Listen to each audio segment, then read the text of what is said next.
বীরভূমের সমস্ত সরকারি প্রতিষ্ঠান, স্কুল, কলেজে এবার থেকে ব্যবহার হবে বীরভূমের মসলিন তীর্থ থেকে তৈরি হওয়া ভারতের জাতীয় পতাকা।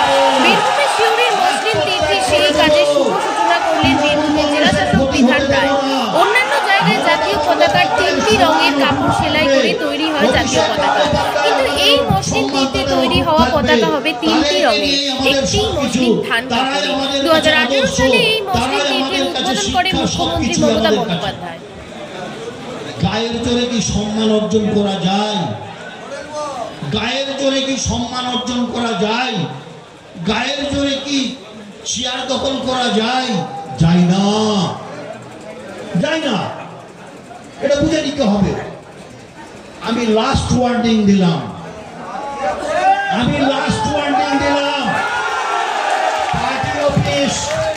পার্টি অফিস সাধারণ মানুষ আসবে, পার্টি অফিস কর্মীদের জন্য খোলা থাকবে, কিন্তু মাতাল নিয়ে সেখানে আড্ডা দেওয়া যাবে না।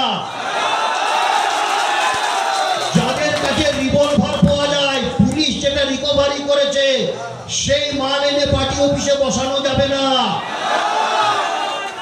যারা আমার ফার্ম লুট করেছে সেই মানুষগুলোকে পার্টি অফিসে রাত্রে ঘুম পাড়ানো হয়েছিল, তাদেরকে শেল্টারের জায়গা দিয়েছিল। কে দিয়েছিল আপনারা ভালো জানেন।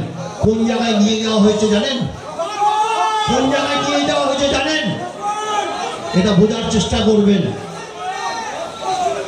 কলুষিত করা হচ্ছে, কলঙ্কিত করা হচ্ছে দলটাকে।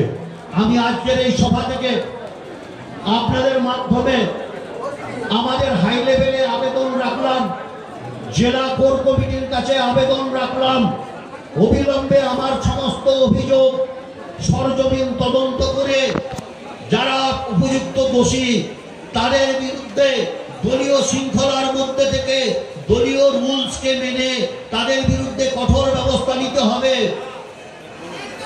আমার বিশ্বাস এটা নেওয়া হবে। আমি আর বেশি কিছু বলবো না। দীর্ঘক্ষণ ধরে আপনারা এসেছেন, হাজার হাজার মানুষ সিউড়ি 2 নম্বর ব্লকের 6টি অঞ্চল থেকে আপনারা সবাই এসেছেন। আপনাদের প্রতি কৃতজ্ঞতা জানাই, ধন্যবাদ জানাই, অভিনন্দন জানাই, শুভেচ্ছা জানাই। আমি একটা কথা বলবো বন্ধু, কে কি বলছে দেখার দরকার নেই।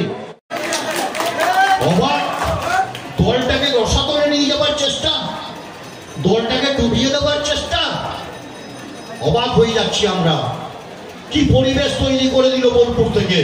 কিন্তু বোলপুরের বোঝা উচিত, রক্ত গঙ্গা বইয়ে দেবো, আত্মবলিদান আত্মত্যাগ করে দেবো।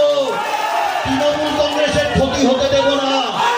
মমতা বন্দ্যোপাধ্যায়ের সম্মান অটুট থাকবে, অভিষেক বন্দ্যোপাধ্যায় আমাদের সম্মান তাদের অটুট থাকবে।